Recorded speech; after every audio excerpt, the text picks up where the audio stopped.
Ano kayang klaseng bulati to mga mima? Naku, problemado talaga tayo kapag binubulati talaga ang ating mga alagang aso at pusa mga mi.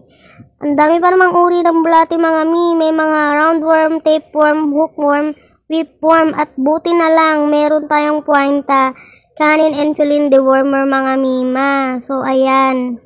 Sa kahit anong uri ng worm pa yan mga mi, ito talaga yung number 1, recommendable talaga mga mi.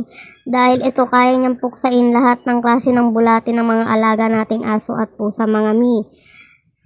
So sa isang box na mga mi, may 6 na piraso na siyang tablet. So ayan, hinahalo ko talaga sa dog food niya para hindi niya mapansin na i-deworm ko ulit siya. So ayan mga mi, importante talaga na i-deworm natin every 3 months ang ating alagang aso at pusa mga mi para maiwasan na rin yung kahit anong sakit na mapupunta sa kanila. So ayan mga mi, kung gusto nyong ipatry ito sa mga aso nyo mga mi, ilalagay ko yung link dyan sa yellow basket para umorder na rin kayo nito at ipatry nyo na rin ito sa mga alaga nyo mga mi.